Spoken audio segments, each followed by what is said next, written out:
Captain America Brave New World is #1 at the box office. The Odyssey gets a few new cast members. John Lithgow might be Dumbledore. Daredevil, Thunderbolts, and Jurassic World drop new trailers. And we get news about the Batman 2's filming. Let's get into this week's movie news.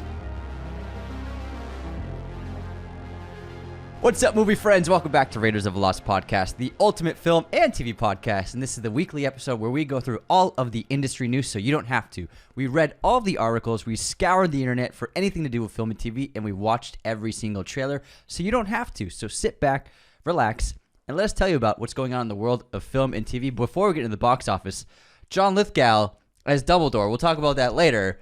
I have mixed feelings. Trinity Killer. I have mixed feelings too, but we'll talk about that when we get to it. But this is a packed episode. There's a lot to get into. Odyssey, Batman, Thunderbolts, Captain America, Brave New World, plus a ton of new castings and trailers. So excited. But Captain America 4, Brave New World, is #1 at the box office globally. It pulled in $87 million in its domestic opening weekend, which is pretty good. Solid. But not amazing for Marvel movies, but that's really solid. You know, #1 in the world. That's a big thing for them. It does not have much competition at all, though. Yeah, true. I mean, it's going up against Paddington in Peru, really, and Dogman. It's currently rotten for a critic score on Rotten Tomatoes at 52% with 175 reviews and 78% audience score. Has a B- cinema score, and that's lower than Ant-Man Quantumania. That's really And I felt like those movies are kind of just like in the same ballpark in terms of how good they are. I think it was a little better, but we're doing a full episode tomorrow breaking down Brave New World, so don't miss that because I got some things to get off my chest. I did like it better than Ant-Man in the Wasp Quantumania. However, that's not saying much. I have a lot of things to say about Captain America 4, and we'll have a huge breakdown of it tomorrow. And again, before we get into the rest of the box office, don't forget to like on YouTube, like on Spotify, leave us a rating, leave us a little comment. Subscribe, hit those buttons. Follow, do the things. Give us those likes, guys. Now, the rest of the box office was pretty good for Valentine's Day. The total day gross for Valentine's Day was $66 million, which is pretty good. But for the weekend, Paddington 3, Paddington in Peru, came in second place with $14 million, which is about how much they always make. It's already grossed $100 million globally. It released in the international markets earlier than America. Dogman is holding on strong in its third weekend with $13 million. It is just chugging along. It hasn't really lost much steam at all, and it's barely dropped off.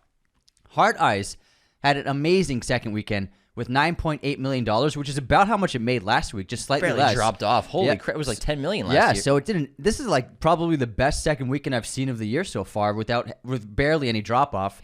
Easy. And then Niza 2 made $6.5 million. This is a Chinese animated film based upon ancient myths and characters. Now, that's a pretty modest gross in America, but keep in mind, this film has earned $1.2 billion American in China. That's a lot of money. It's a lot of money. So it's a huge hit, one of the biggest hits ever in that entire country, and it just debuted in America. I got to check that out. That's a lot of money for one country. Yeah, I mean, incredible. It's a big country. There's a lot of people there. Got quite a few people there, you know. There's a handful, yeah. A couple handfuls.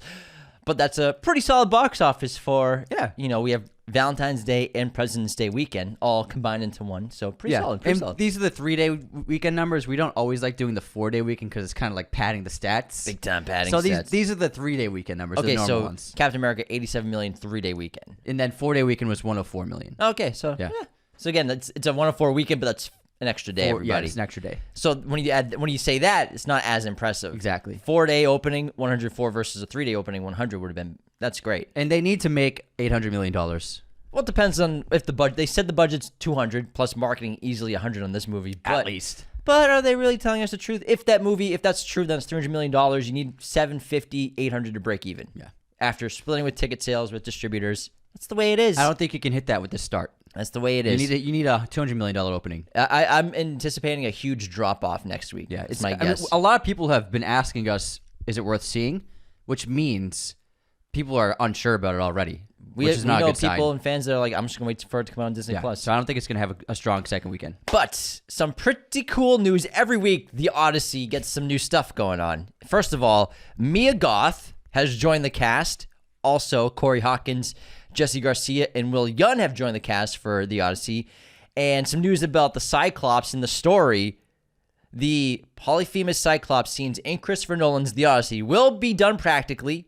They're going to film in Nestor's Cave in Greece with a 6 meter by 6 meter mechanical anthropomorphic puppets built inside the cave. That's big. They will lay down safe foundations so no damage happens to the cave. They're going to lay down sand and like fake rocks and stuff like that to preserve the cave because it's a tourist site, which is amazing news that, of course, Nolan's just going to build a giant puppet to be the Cyclops.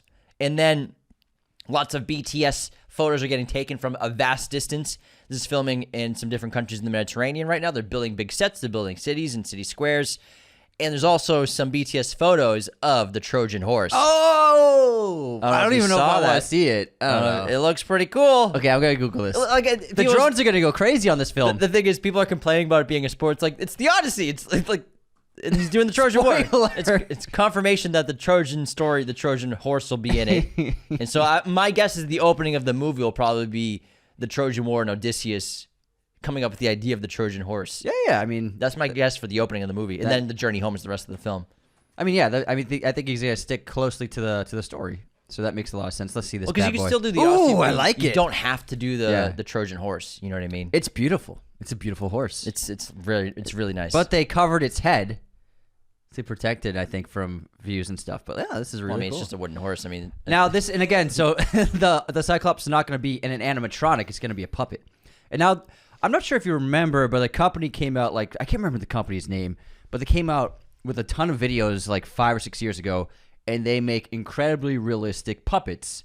That they had a big T-Rex that looked super realistic and moved realistically. would they do it for like in a No, show? just for their own work, Just for funsies? Yeah, just for funsy to Development. and stuff, and to get people aware of that they were a company.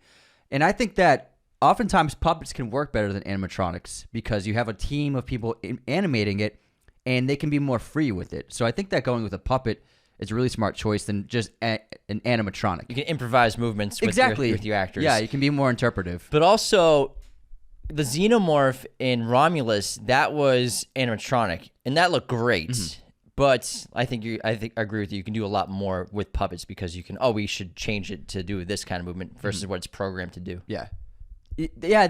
I remember the behind the scenes of Alien Romulus. It looked really great. Yeah, it looked awesome. But again, this is a huge thing. That would be a giant machine. So with this huge 6 by 6 meters, that's really big for any Americans out there. That's pretty large. And so I think puppet's the way to go. That's probably like 20 feet by 20 feet. Something like that. Yeah, it's good. I think it's about 3 times per one. And giant puppets have been used in movies a lot in the past. You know, we did a couple. I can remember we were talking about. We were doing an episode like a few months ago. We talked about the largest puppet ever made for a movie. Was it in Labyrinth with David Bowie? Was that the movie that the largest puppet ever made for film was by Jim Henson? Largest puppet ever made for film. Let's look this up real quick. Ever made for film was Kubo and Two Strings. That was stop motion though. So giant skeleton. Yeah, no, I can't find it. Oh, okay, I got a list of the largest puppets ever made. Okay, so Labyrinth had number 9 for the largest puppet ever made. The Thing, the Spiderhead, that's a puppet. That's a great example. Dark Crystal, that's what you're thinking. Okay, Dark Crystal, that's what it was, yeah. And the Audrey 2 is the second largest. And I mean, puppets have kind of always worked. Yoda was a puppet. Yeah. Yoda was a puppet. And it worked so well. He wasn't real, guys. I'm saying. Some guy was in there with a hand. Oh, man. I can't wait. And I think Nolan's showing that you do not have to rely on CGI even for fantasy. Let's go. We want the real stuff. Just because it's 2025, we don't need it. We want the real. We want it to be in camera, even if it's a fantastical story. There's no need to use that as an excuse of it's a sci-fi or it's a fantasy. We have to use CGI. That's absolute BS. Well, I think it's more of it's a giant being that you have to make in camera. Let's just do it CGI. It's the easiest thing you could do. Exactly. But to actually build it. That's so creative and so fun, and even though it's not new, it's kind of inventive for this time right now. You don't want Hoyte van Hoytema to not light, imagine that there's nothing there. You want him to actually light a real thing in the frame. You want it to look great. Anyways, let's move into some new trailers. We got new trailers for the Thunderbolts, which James and I have changed our tune on. We think it looks really good now. I always said it looked good after the trailer came out. I never did. We did an episode last week on all the new trailers that came out during the Super Bowl. Thunderbolts looked awesome, and then also when I saw Captain America Brave New World at a early screening after the IMAX countdown, they showed trailers for Thunderbolts, which was really cool, as well as Fantastic Four on the big screen in a theater. first time I'd seen them in a theater. It was so sick. I did your method for going to AMC yesterday when I saw Captain America, and I showed up just as the credits were rolling. Thank you. The opening title credits. I was like, this is perfect. I walked in and I heard Nicole Kidman's voice. I was like, nice, perfect time. So my strategy is not all. I like theaters are the trailers, same. but like I went a little. It was hard to park in the parking lot. A couple episodes ago, we were talking about how a Connecticut lawmaker is proposing a bill. He just brought it up to the court to make movie theaters identify the exact time that the trailers start, the exact time that the trailers end, and the exact time movies start. And I just said, hey, man, if you know your theater, if you're local, you go off and you know when the movie's going to start. Yeah, that's true. Our AMC's out here in LA, you're going to get about 10 trailers, a couple commercials before, a couple commercials after. We have the AMC commercial and the Nicole Kidman ad. By the time the movie starts, like I said, if it's the showtime says 6 p.m., movie starting at 6:27 p.m. Halfway through the film, a family came in with like carriages and babies. And I was like, what? And they just sat in an empty row. They talked. The kids started talking, and then they left. I was like, what are they doing here? It's so random. Maybe they're seeing another movie and they just like I wanted think so, yeah. jump in real quick to see what's going on. But that's you don't need to make a bill. Just show up to the movie theater a little later than the showtime. Yeah, that's true. And just also bring a book. I don't know what to tell you. But Thunderbolts looks awesome. Yes. It looks gritty as hell. We have, this Hatch Patch bunch of B Hatch heroes. Patch? Yeah, they're just like a Hatch mashup. Patch. A B heroes. They never had their shot. Hatch Ragtag. Hatch Patch. Patch. I made that up. I've never heard that word On the spot. A Hatch Patch. That's what I do, man. Yeah.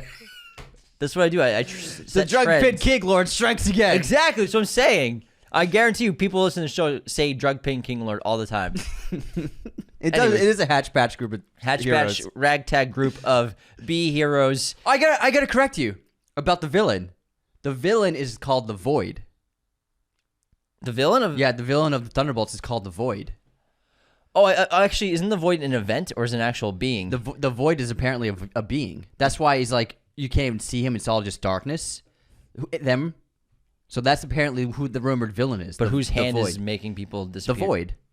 That's what I get, because you were saying that. What's his name? Sentry. Sentry is the villain, but maybe he's not, and maybe this Void person thing is. Well, I don't know too much about these characters. I think everyone knows we don't know much about these characters. Someone's like, "Oh my god, these fucking idiots." Void. What if they're the same character? Maybe it's the alter ego of Sentry. The Void, Thunderbolts. Okay, so he's a counter to Sentry. He's a villain. The opposite villainous creature created. Cool. To counter Sentry. So yeah, sorry, I had to fix that from last week. But maybe they're the same because maybe they're not. I don't know. I think the trailer looks awesome at the end of the day. we don't know what's going on. I don't know what's going on. Let's talk about Jurassic World. It looks funny. Jurassic World Rebirth. There's no confusing stuff with this trailer. Not confusing at all. It's pretty straightforward. Well, except for ScarJo kicking a pterodactyl and not breaking her leg, but I mean, yeah, it happens. They did that in another Jurassic movie, I think, and I was just like, well, how is this possible? Doesn't someone kick a velociraptor or something? I mean, the kids hold up the glass plane with the T-Rex coming down on them. I mean, True. Keep that in mind. That was pretty. I mean, I don't think the kids could hold off the force of a T-Rex. They would have been smushed. I don't know. They're pretty jacked. Those kids are lanky. You don't know what they're Those doing kids in are their free skinny time. as hell. So yeah, Yeah, you're right. I'm cool with they're kicking a pterodactyl. If you look at that scene, the kids are like, You're right. fighting You know what? off a T-Rex's fucking head. ScarJo, I hope she puts the pterodactyl in a headlock. Just ground and pound. While flying. Ground and pound. While flying. DDT it. It looks good. It looks good. All right, let's talk about the Batman, James. So, Robert Pattinson is doing press tour for Mickey 17. They just premiered it in London last Thursday, world premiere of Mickey 17. Reviews are stellar. People are saying it's a great blend of Snowpiercer and Okja when you look at Bong Joon-ho's filmography. So, I cannot wait to see this on the biggest screen possible. It's going to be great. And he was asked about the Batman, like so many people have been asking him. He said that it begins filming at the end of the year. Cool. Because he's involved in the Odyssey, so he's probably like, hey, I'm working with Nolan first. The thing is, his schedule is already booked up for after they were originally going to film. So now he has to go through the contractually obligated stuff that he originally scheduled after filming the original shoot of Batman 2. So now they had to wait. Yeah, well, they pushed it so many times that Yeah, he's exactly, like, yeah. I'm doing Nolan before Yeah. this. That's my guess. Is he's probably like, I'm doing the Odyssey, guys, and then we can film is Batman. that your Pattinson impression? I'm doing the Odyssey, guys. Yeah. I'm Batman. I'm vengeance. All right. Next up, some news about the X-Men The MCU plans to introduce the X-Men in the MCU and still remain very fluid. And Feige says, quote, "We want to start sprinkling in these things so that it doesn't feel like you're going to drink from a fire hose, when that movie comes out. So they're not going to do it all at once. So I think that's the way to do it." Yeah. If you saw Captain America Brave New World, I don't spoil anything, but, there's sprinkles of stuff. Like they've been sprinkling here and there in the past projects and TV shows. The sprinkles?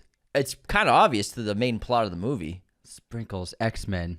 Wow. X-Men and Captain America Brave New World? There's no X-Men in it, but there's a massive thing about Brave New World that involves X-Men. It's the main plot of the movie. The main plot of the movie. I'll talk to you about it afterwards because I was just bored as fuck. Clearly went over your head. It's literally the main plot. Hold on. Are you messing with me? No, I'm not messing with you. Wait, I'm lost, man. You are so I don't think I was paying attention. How did you not pick up on this? Wait, what? It's the plot of the movie. Okay, tell me about it when we're done recording, because I was spaced out during this film. Anyways, once Mackie got stabbed in the chest and was kept fighting, I was like, all right. Right in the lung. What's happening? Right in the lung. What's happening? Just give him the serum. Anyways, staying on MCU, Avengers Doomsday begins filming in March, in a month. Wow. In England, mate. Before the Batman. That's crazy. Way before the Batman. And then the next Avengers movie, Secret Wars, is set to film next summer in 2026. Okay. So I'm sure they have so many secrets that they are just waiting to reveal. We don't know shit. The MCU?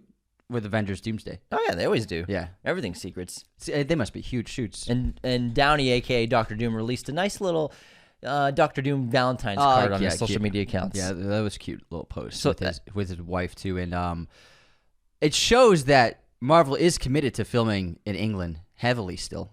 Like, they are committed to England. I mean, a lot of studios are filming outside of Hollywood and even outside of Atlanta. That's pretty. Yeah, it's pretty common much now. cheaper. I mean, Fantastic Four just shot their entire movie there. Mm-hmm. It is cheaper, unfortunately. All right, let's get into this Dumbledore news. John Lithgow is in final talks, apparently, to star as Dumbledore in the Harry Potter TV series. Now, I gotta say, I love John Lithgow. He's a fantastic actor. He's done some amazing work, and I think he has a huge range as an actor.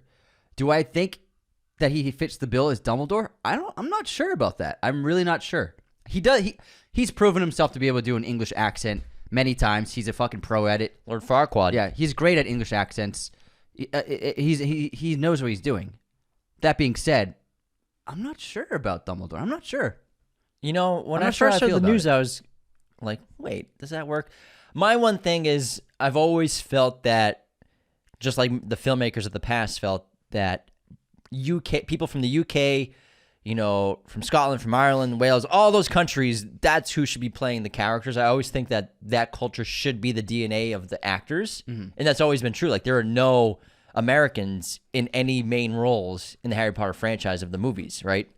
There's not a single American. I don't even think there's correct. And there's no Australians. I don't think so. It's just everyone from the UK or England, Scotland. There might have been like an American background work. That's what I'm talking about, main cast. Yeah. And I think that has to be part of the DNA of Harry Potter. I think that's integral. That's my one con to Lithgow, because he's American or Canadian, maybe, I don't know, because it's a similar accent. I'm guessing John Lithgow is American. That's the one thing for me that doesn't quite work. But other than that, I think he'd be a good Dumbledore. Mm-hmm. I think he would fit the bill really well. I think seeing him in Conclave at an older age with glasses, in a robe, and with a hat, sure, that sold me. I was thinking about his previous roles. I'm like, Conclave, he kind of like had a wizard outfit on. If you think about it, those cardinal outfits do look like wizard's robes. He's got the glasses, and just throwing some long hair. I think he fits the bill. He doesn't. I think with this Harry Potter, what they're doing is they're not making obvious choices of what would make the most sense for the lore. Dumbledore being narrow face, crooked nose kind of thing, a specific type. All these other characters who have been rumored to be cast for the Harry Potter franchise, they don't exactly fit the bill, really. Any of them, like the guy who got cast as Hagrid, the woman who's in talks for Hagrid, the woman who's in talks for Minerva McGonagall. All these castings feel odd. But I think it's because they're just going to go in a completely different direction, which makes sense objectively to just say, hey, we're going to make sure it's just totally different than the movies. Sure. But I mean, I really like the idea of Mark Rylance as Dumbledore, and that clearly didn't work out. Yeah, I think he'd be perfect. I think he would have been, yeah. I will see. I mean, Lithgow's a great actor. He is. I think he'll be totally fine. But he's in apparently final talks and negotiations, which means he's probably got the role. Yeah, I think so. Let's talk about the Goonies. Okay. So there's been a lot of conversations. Are they doing a reboot? Are they doing a prequel, a sequel? The Goonies is making a sequel. It's moving forward at Warner Brothers after 40 years. And Potsy Poncaroli has been attached to write the script. I'm assuming that they're just going to take on, the momentum of Ke Huy Quan's career and just nostalgia smash us in the face and bring everyone back. And Brolin, too. Yeah, They're both I think huge. everyone has to come back. Yeah, Sean Astin will probably come back. He was just had a cameo, a small role in Love Hurts. So really? So I'm assuming that everyone's going to come back to the Goonies. Nice. Which I think would be fun. I think it'd be great. It's better than, for me, that's better than a reboot. I don't want the reboot. I wouldn't want a reboot. So bring the old cast back. I think they'll have kids, though. Yeah, probably. They'll have kids. They'll have to pass the mantle on. They'll all yeah. have kids. So my one worry is that it'll be too much like the new Ghostbusters movies where it's like you have 47 characters. It's like a fucking Avengers movie. There's too much going on. Pick a direction. But I mean, Spielberg being involved is a great thing to have. Is he involved? He's involved. Okay, well, that's cool. Yeah. But I think no kids, just have the adults. Yeah, why not? Fuck the kids. Yeah, fuck them. We don't need kids always. Fuck the kids. Kids will go see a movie, an adventure movie with adults. That's what Indiana Jones. Star Wars. Fucking hell. Where are the kids in Star Wars? We don't need kids for everything. There's no kids in Star Wars until the new ones, until the prequels. Kids love those movies. Yeah. We like to see we like to see adults go on adventures. Speaking of adults going on adventures, we have a new release this week that was not in theaters, and Apple TV released The Gorge, starring Anya Taylor-Joy and Miles Teller. I spaced on his name for a second. And this is directed by Scott Derrickson, and they've released trailers and some stills and stuff. But again, with Apple releases, there aren't huge marketing campaigns. There aren't huge premieres. They aren't really doing the same press tours that they do for other films. So it hasn't made too much of a splash on social media, but they've done some small stuff. But apparently this is looking like a pretty good film. It's getting solid reviews from audiences who are generally enjoying the film. 6.8 on IMDb, a pretty decent score on Rotten Tomatoes. And it looks like it's like a fun, shut your brain off action romance film. And I was surprised how much of a romance it actually is from what I've heard. It has a decent Letterboxd score. Yeah, so this is the thing with streaming. It has 7,000 reviews. Yeah. And this is a $120 million movie, probably. It's got, like, I think 14,000 ratings on IMDb. 20,000 members on Letterboxd have logged it. Yeah. That's it. IMDb has less than 10,000 ratings. So But Apple TV, it's a lot of older people that use Apple TV, and they don't even know what Letterboxd is. still, I mean, I'm just saying. how do you know? Do you talk to old people? All I do is talk to old people. I survey them. I think that's an assumption. So you think that there are more old people than young people on Letterboxd? I didn't. What are you talking about? No, I'm talking about Apple. No, but I'm making my point that Letterboxd is heavily used by younger people. Oh, for sure. So 100%. And I think that the audiences for Apple TV is older than the audience for Letterboxd. That's not what you said. You said that Apple TV has an older audience, not compared to Letterboxd. That's 100% true. Every app has everyone has an older. It's the same thing. It's the No, same no, point. no, It's the no, same no, no. point. You're the way you worded it. You said Well, that. I'm wording it more specifically now. Well, where now if you're going to compare it to Letterboxd. Well, that's obvious. Yeah, it's Letterboxd. So I'm saying you can't really rely on Letterboxd ratings for something like this. But you made the assumption that there are older people watching Apple TV. Yes. That aren't logging stuff. Yes. How do you know? Because I asked them all. Exactly. That's what I mean. It's speculation. Exactly. That's all I was pointing out. That's all I was pointing out. Speculation. And then you changed your answer. You flip-flopped. Yes, you did. Yes, you did. Whoa. I still had the same point. I still said it was. I did not. Hold on. I did not just. Flip-flopping would have been. I would have said the Apple TV audience is actually young. That's a flip-flop. I still remained saying that it was an older audience. That's not a flip-flop. You adjusted it. I added some you more. adjusted it. I added more specificity. You adjusted it. No. What I did was I added a new app to compare it to. Is what I did. I did not flip flop. No, you made it. I want you. Hold on. I just want you to go on. I don't want you to say, did I flip flop or not? Well, kind of. Yes or no? Kind of. Yeah. Hold on. Did I say the audience in Apple TV was older in both statements? No, this year the wording is conniving. It's Machiavellian. What are you talking about? It's not evil. It's kind of sinister. That's it. Anyway, let's move on. No, well, this actually relates to another news story. Tell us. So I can't wait to hear. Of course, streaming has changed everything. Yes. But we've been talking about for so long, we've always felt that movies that get these streaming releases only, even with just a 1-week release in theaters, people forget about them. They disappear. Clearly, The Gorge is a movie that not many people are watching, that no one's really talking about. You have to really look for the news on The Gorge.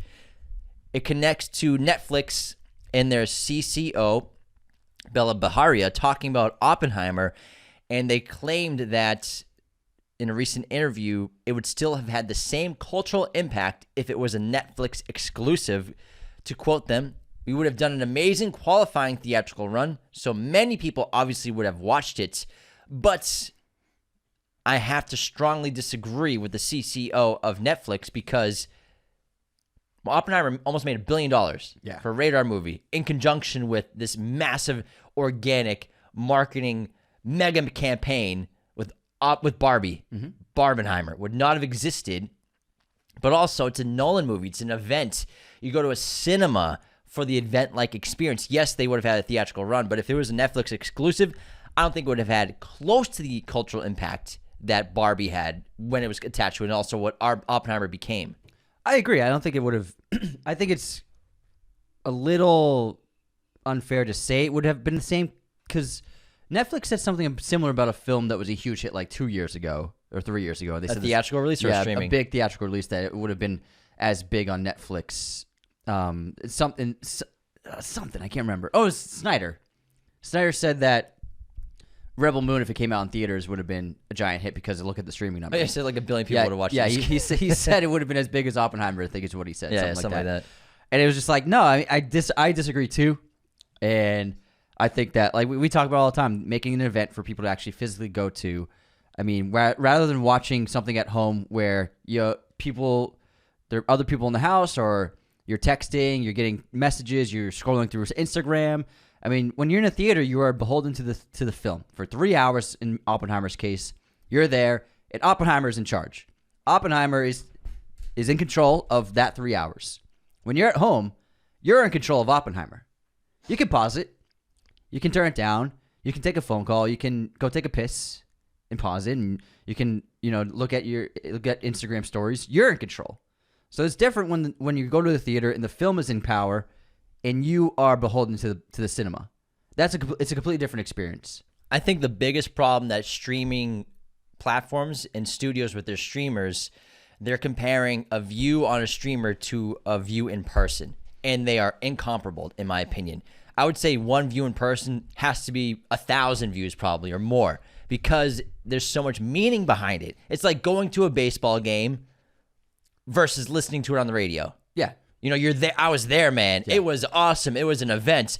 Versus like, I listened at home on the radio while I was. You can watch 100 games on TV. Yeah, I was mowing the lawn and I listened to the game. It's totally different. Yeah. You weren't there. You didn't experience it. So I don't think streaming views will ever equal an in-person view. And that's what a lot of studios, I think, are starting to eventually learn, is that we want events in cinemas, and that event-like feeling, that experience will stay with us so much longer that we're more inclined to think about that movie more positively. We're more likely to think about that movie in general and want to talk about it with people. Like, oh, I saw Oppenheimer 2 times in theaters versus, I streamed it a few times in the background while I was working from home, and it's cool. Yeah, and then it improves the investment in your film, even if it is a streaming release, to have a huge release in theaters. And so The Gorge, no one's talking about it. No one's seeing it. If this came out in theaters, I probably would have seen it already. I probably would have seen it too. I love it. I would have seen that. Miles Teller and Anya Taylor-Joy. It looks like a cool movie. Yeah, but I don't have Apple TV, as well as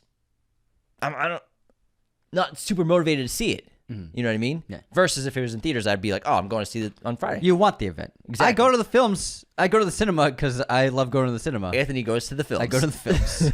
All right, let's move on to some more ways that technology has changed film in terms of casting. Maya Hawke was doing a interview in front of a crowd, and she revealed that directors have told her that producers give directors an amount of a collective social media followers that they must attain for the cast of their films. And she said, quote, if you delete your Instagram... So a director told her, if you delete your Instagram and I lose those followers, these are the kinds of people that I have to cast around you. So she said, the director said to her, and the director's on her side, he was like, or she was like, hey, you're going to get cast in this movie. If you're going to delete your Instagram and your TikTok, okay, I'm still going to be able to cast you. But then I have to cast people with large followings around you to make up for the loss in your followers. Because some producers want a total following of say 20 million followers for their total cast, the overall cast of a film or whatever project it is. And I mean, I know some actors, and they have at times been asked how many followers they have, and it is a real thing in the industry. And there also was another story where Maya Hawke said a few years ago that she didn't get a role because someone else had a larger following. Elle Fanning. Elle Fanning didn't get a role because someone else had a larger social media following. That's crazy because Elle Fanning's super talented. Elle Fanning, one of the most talented actors of her age group, didn't get a role because another actor had more followers. It's the modern world. This is something that's changing the industry. It's changing the future of the industry as well. I'm sure a lot of actors or even creatives are just going to have to navigate this forever going forward. It's going to be a part of our lives, the follower count. Anthony and our business is built off followers. So it's one of those weird things where you want your project, if you make a project, to have as much possible social interactions because that, relates to possible conversions for people going to see your movie. So you understand from a marketing standpoint when a studio and their analysts are looking at the metrics, looking at the data, we have the best chance at selling tickets if we have more people to be able to see that we're making posts. More people see our trailer, more people see our posters. That's why studios are obsessed with trailer numbers when they come out. It's news now how many views the trailer gets versus how many people went to see the movie. You know what I mean? It's just as big as a headline. It's odd. It's unfortunate to hear that because a lot of people who have big social media followings, they didn't get it from being talented, or they didn't get it because they're good at their job. They just have, specific things that people like about them, so they get a massive following. And then, is it fair for them to get opportunities that more talented people who deserve those opportunities get? No, that's not really fair. But you have to look at it from both sides. That's the way this world is working right now. Social media is insanely influential. Doesn't mean your movie's going to be better. No, your movie's going to suffer because of it. Is it worth making your movie a poorer quality for the chance at more ticket sales, which probably might not even work out? I don't think so. I disagree, and I don't think it actually does convert to real life. No, I'm not saying it does. No, I'm disagreeing with them. Okay. With the idea that you need to have social media following counts hitting a certain number for a film, I don't think it converts to people going to see a film in a theater at all. How many followers does Cillian Murphy have on Instagram? No, that's a Christopher Nolan movie. Yeah, Christopher Nolan. Exactly. How many followers does Christopher Nolan have? No, but that's what I'm saying. He's culture. That's what I'm saying. It's not about following count. And also, but that's too unique of it. That's too specific. You can't say. I have another one. I have an example. Apples to rhinoceroses. I have an example. I have a perfect example. So Logan Lucky, the Steven Soderbergh film, they forewent a big marketing push with press and everything, a huge tour, because Channing Tatum had such a big following, and Soderbergh was like, oh, we can get his followers to see all of this content. And so they still did a press tour, but they minimized it because he thought he's a huge following, everyone loves him, they're going to go see this movie that he's in. But that movie bombed, and it failed because people follow actors. A lot of people, and we see it when studios we love or movies that have accounts, they post clips and there's thousands of comments. People are like, oh yeah, this looks great. I love this actor. I love them. That doesn't mean they're going to go to the movie to see the movie. Not at all. I'll see movies get huge traction on social media. Like an A24 post gets so much traction, and the film makes no money at the box office because social media does not convert to going to the theater, I don't think. You have to make the film interesting for audiences and make them want to go see it. That's not true, dude. Thanksgiving stars Addison Rae. Mm-hmm. That movie did pretty well. Heart Eyes, that recent movie we're talking about, didn't have a drop off at the box office. You got to think that the lead actress has a huge Instagram following. That's got to play some part in the box office performance. It does to an extent. Well, no, horror does well all the time. Horror just does well. Sure, but again, I think you're using two specific examples of like massive stars who are solidified as movie stars versus younger stars who are up and coming, who haven't made a name for themselves yet, getting a role versus someone else who kind of has a name. You know, you're talking about a movie that stars James Bond and Channing Tatum versus let's talk about a movie that just came out like Hard Eyes that stars young actors that people don't know by their name, but they have huge followings. So you understand from a studio perspective, we might have better performance if we have this actor or actress who has 40 million followers on Instagram and 100 million on TikTok. There's definitely ticket sales coming from that. Do they? I'm sure they are. Damn. 100%. No, the actor. What? In Hard Eyes. Hard Eyes, I think she has like 15 million. I'm talking about Addison Rae. Addison Rae has 34 million Instagram followers. And then Hard Eyes, I'm not saying that's why these specific actors are getting the jobs. I'm just trying to answer the question of why specific people are getting roles because they have big followings. And that's true. They're getting roles, but I'm not going to say, because I don't have data in front of me, I'm not going to say that it's not leading to conversions. I'm just saying that if you're trying to make the best movie, that would be my goal. Yeah. But I understand it's a business, and this is the way the world is. And I think it's a disservice to, not a disservice, but it just doesn't make sense to say that someone with 40 million followers isn't going to get ticket sales because of that. People are going to go see that movie. Okay, she has 40 million, Addison Rae? Yeah. Okay, I'm sure. Plus TikTok, she's probably 100 million. Okay. She's the second that's biggest a big TikTok. fish. That's a really big fish. That's what I'm saying. That's a really big fish. So I'm not saying that's why she got cast, but I'm talking it's about, like, leading to sales. I'm talking like supporting actors around a Maya Hawke movie. Sure. Yeah. That's Sure. what I'm saying. It's silly to build your entire cast around just, and that's probably what all these young hot TV shows are like too. You know, like there's so many of them, but everyone just looks like an influencer. Yeah, they do. And it's because they are. That's what they are. They're influencers. Yeah, you're right. So there is, but I do think analytical data that supports it. But I do remain firm that a great trailer and an intriguing story will work better than that. 100% agree. I would say. I mean, long legs. Yeah. That didn't make money, make $100 million because of social influence. Yeah, exactly. Yeah, perfect. Yeah. You know what I mean? But there is a way to make money. There's not just one way to make a movie successful. You're right. You know what I mean? You have to look at it from data. I agree. I see what you're saying. We got him. Got him.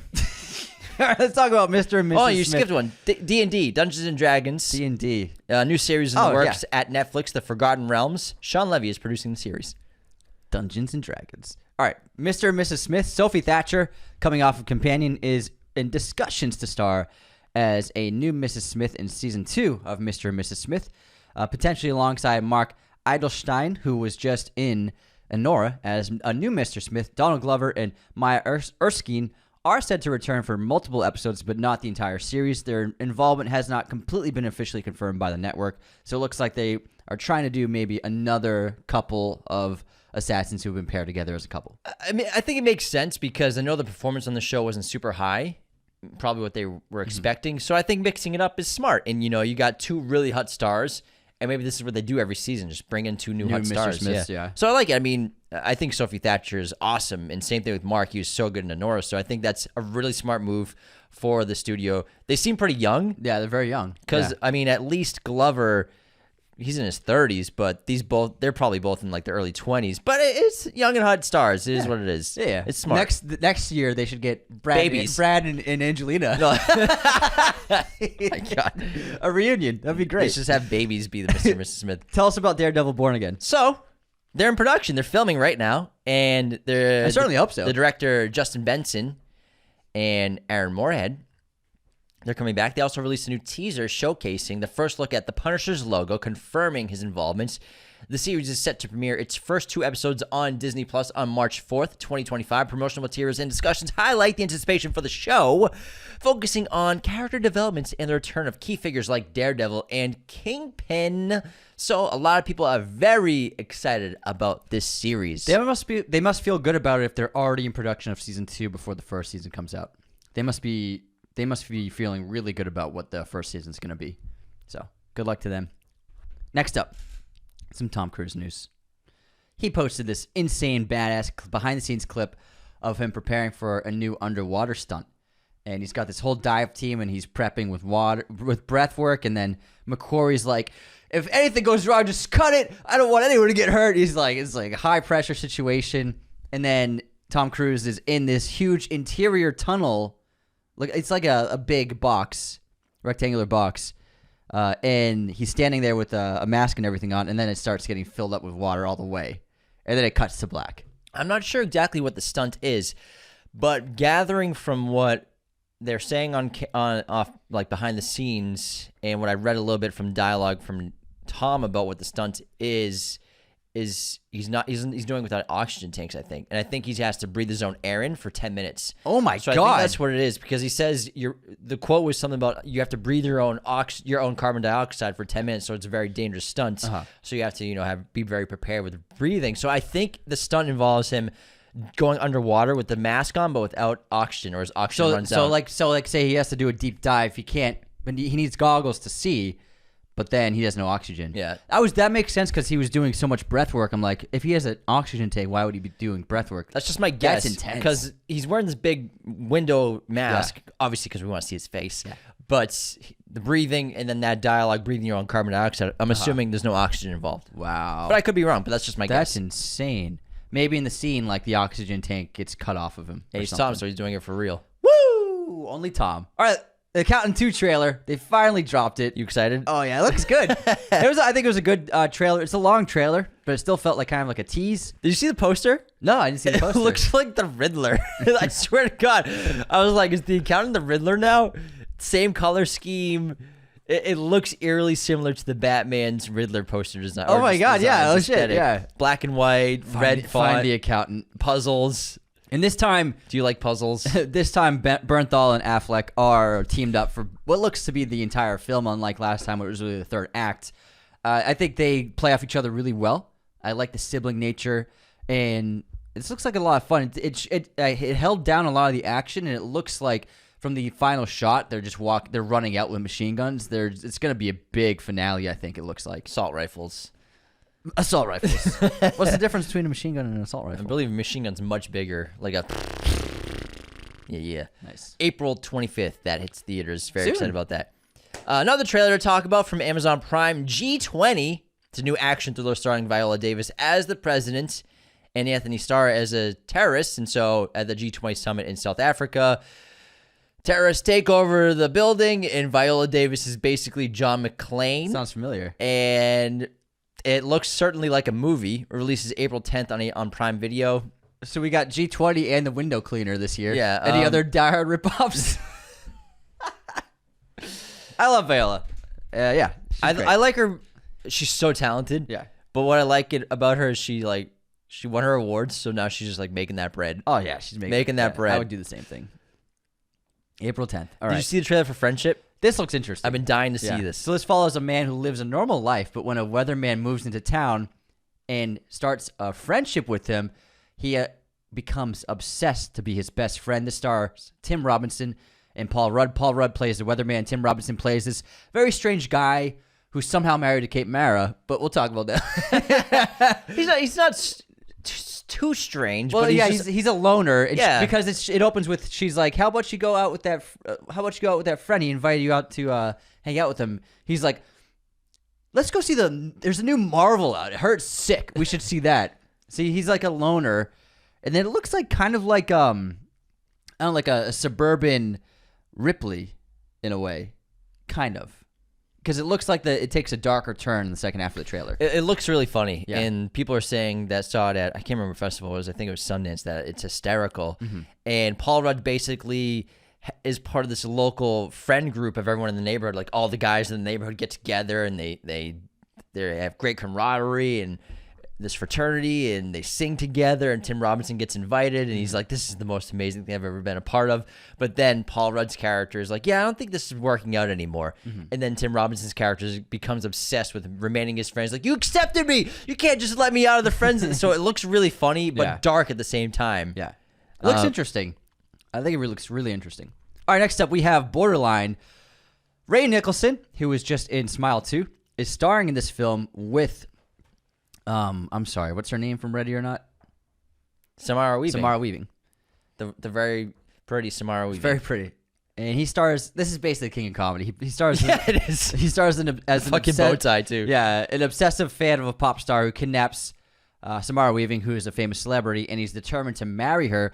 This literally is, I mean, there's even like a line in it that's like, King of Comedy? I think they're obviously not spoofing, but it's heavily influenced by King of Comedy. Yeah. We have the bow tie suit, we have the awkwardly combed hair, we Yeah. have the crazy delusion. So he's kidnapped this the other fanatic. Yeah, other fanatics. So at first this trailer looked intriguing, but then it's just modern day King of Comedy. I thought I thought the same thing. I thought I thought it was intriguing. Oh, a fan kidnaps the star that they're obsessed with. I was like, okay, what do we got? And then it was just like Rupert Pupkin. And I was just like, yeah, Rupert wants to be a star of his own show, Yeah. so he's kind of blackmailing the kidnapping. That's why he's doing it. Versus this is obviously delusion, and he's trying to marry her.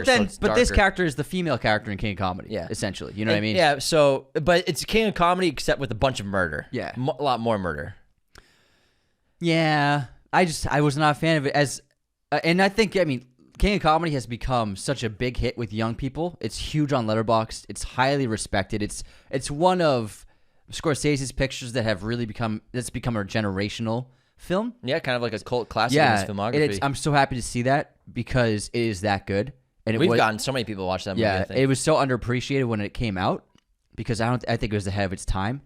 But it's a brilliant film. But what's also so brilliant about it is like I think that a lot of modern movies that rely on so much murder and so much death and so much like Scorsese avoided that when he could, like something with King of Comedy. You know what I mean?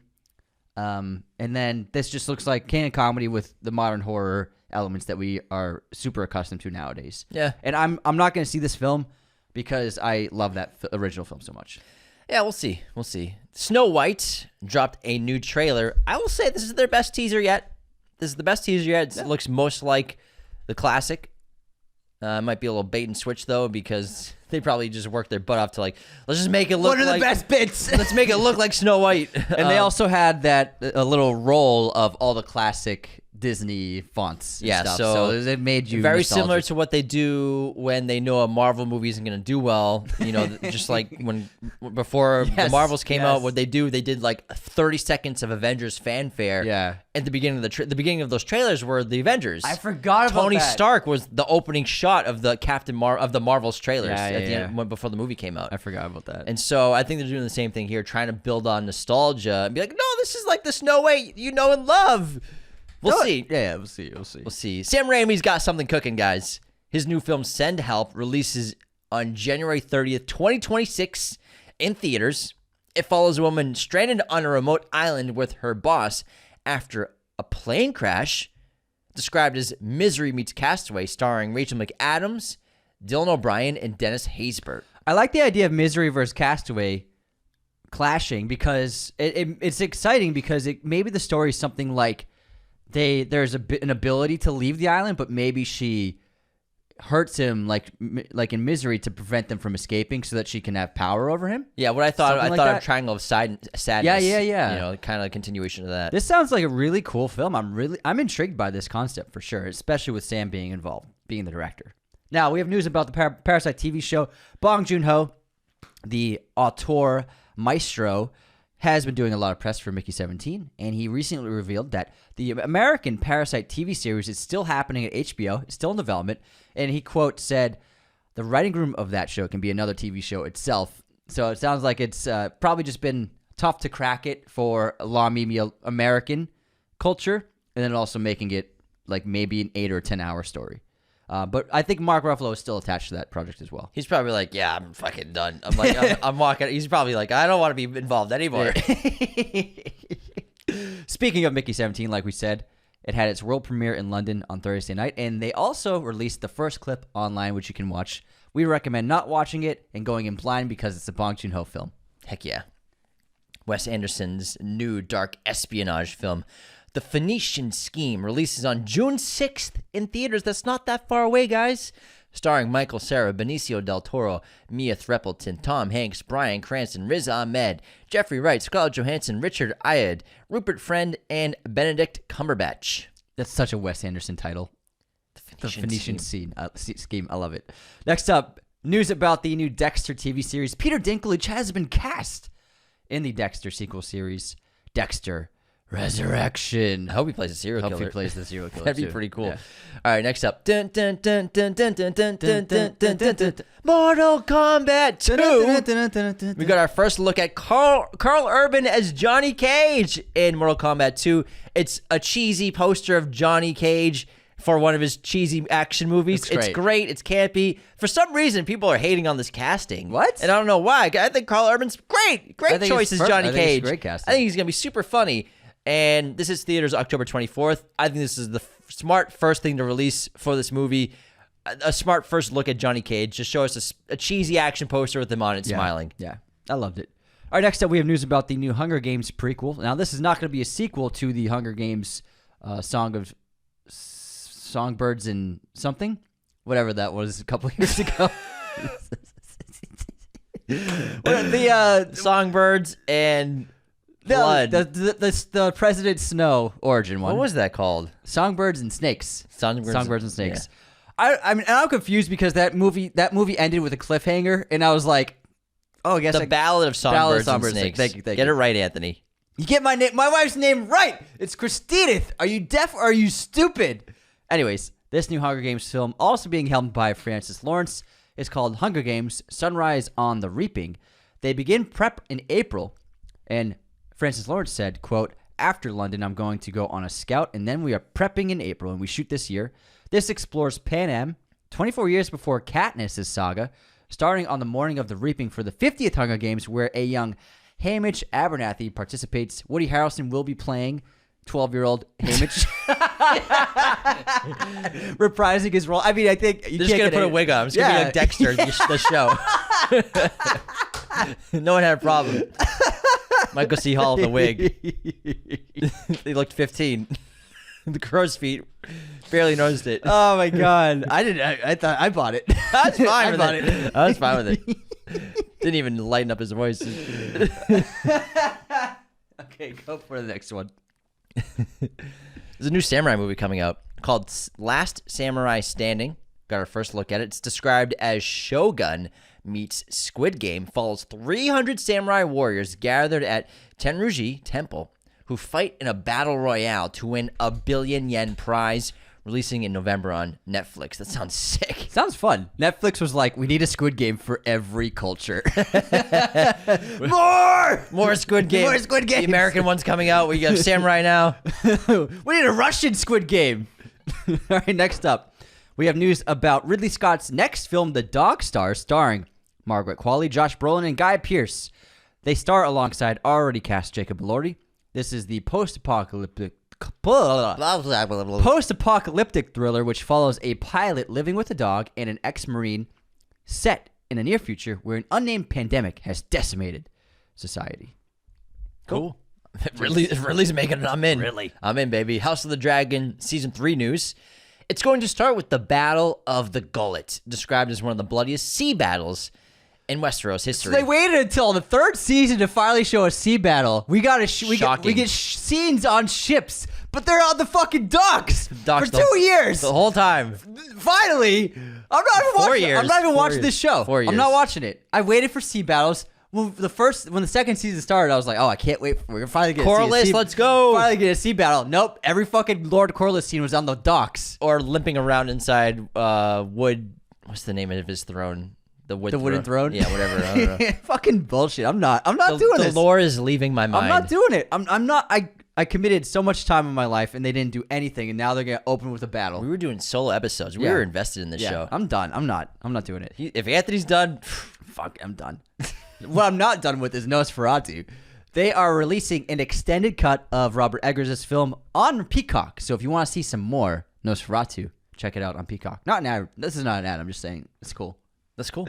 Extended cut. I wonder where it's at. I don't even have Peacock. So, How to Train Your Dragon, guys. We got that new trailer during the Super Bowl.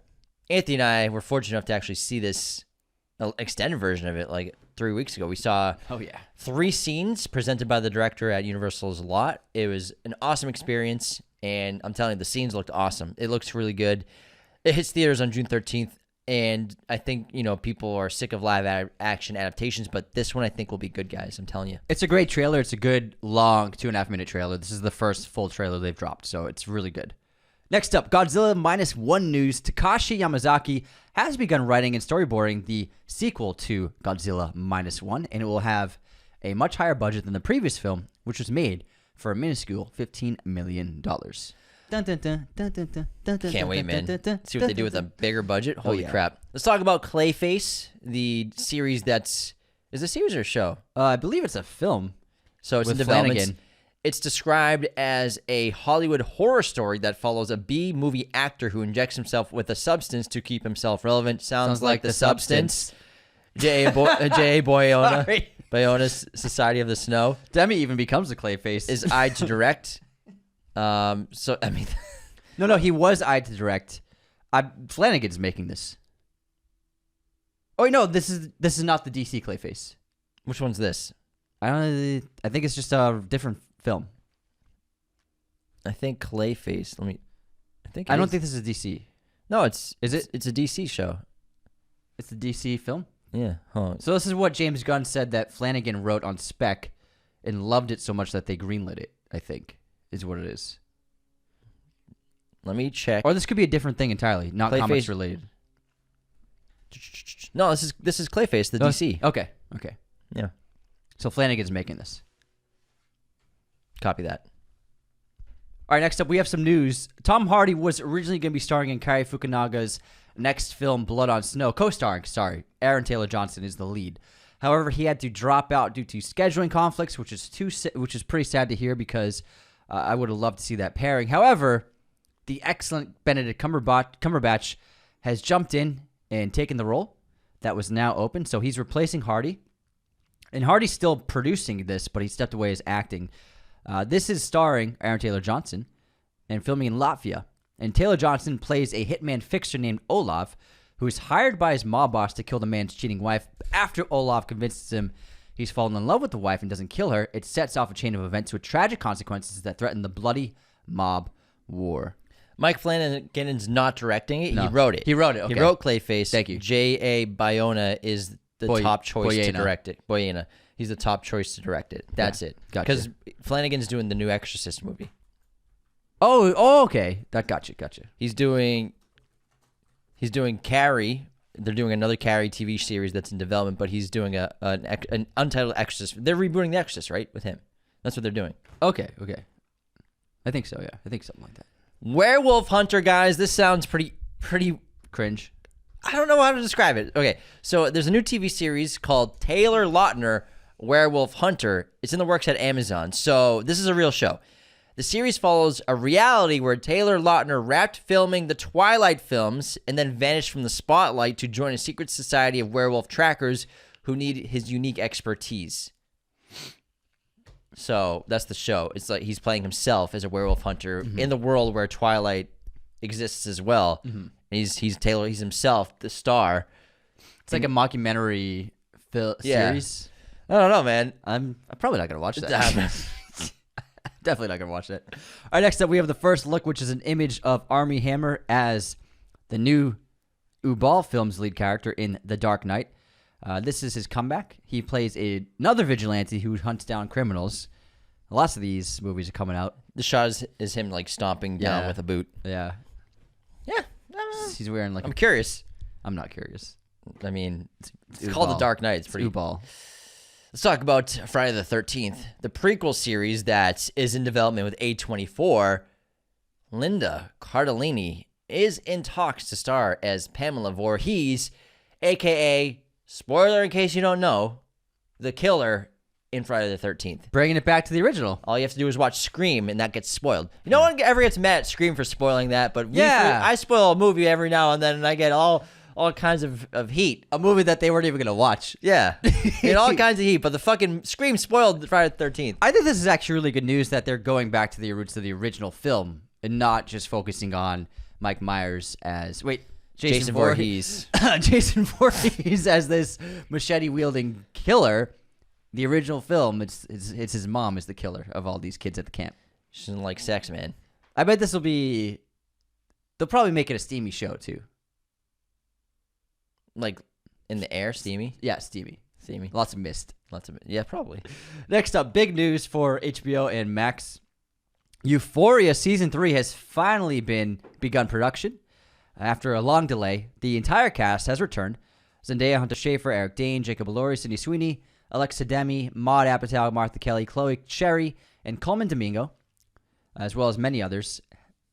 However, Nika King, Algie Smith, Dominic Fike, Storm Reed, and Barbie Ferreira will not return. I don't know any of them except for Storm Reed. I've never seen the show, but I'm sure fans are You've excited. seen the show? I've seen an episode. Yeah, there you go. Okay, I've Don't seen lie. Okay, I've seen an episode. There you go. I skimmed an episode. I've I never was never cooking. watched Euphoria. I was cooking while it was I've playing. never watched Euphoria. But yeah, it's back. It's been filming. I totally forgot that they made a Twisted Metal TV show I can't believe they got another one at going. Peacock, and they're releasing season 2. When did do they like film these in secret? There's like no. I didn't know this was in development. The first teaser is released. It's releasing this summer on Peacock, starring Anthony Mackie and Stephanie Beatrice. I'm gonna skim through this. Yeah, Mackie's back. I watched the first episode of the first season. You made it through the first episode? And I was like, that was like one of the worst things I've ever seen. I don't know, man. I do not know. I think Jonathan Nolan is like doing such a great job with his adaptation of video games. It's like on another level. Yeah, I agree. All right, our final bit of news is an image that was released of the first look at Wuthering Heights from Emerald Fennell, starring Margot Robbie and Jacob Elordi. And we have a tight close-up of a finger going into a mouth. With some grass. They might be having some steamy moments. They're on having the field. some, I think, some sexual intercourse in the grass, is my guess. It's in theaters. Some forbidden love. February 14th, Valentine's Day, 2026. Oh, that would be a big hit. Big hit. I mean, huge hit. Yeah, huge. All right, that's it for movie news. That was a jam-packed episode. You weren't kidding. Plus we had a couple of debates. Yeah, a couple debates. sizable debates. All right, everyone. Thanks so much for tuning in. As always, subscribe on YouTube if you haven't already. Become a fan of the show big time by supporting us on Patreon. Big time. At patreon.com/Raiders of Lost Podcast. Leave those 5-star ratings and reviews on Spotify and Apple. And take care. See you next time.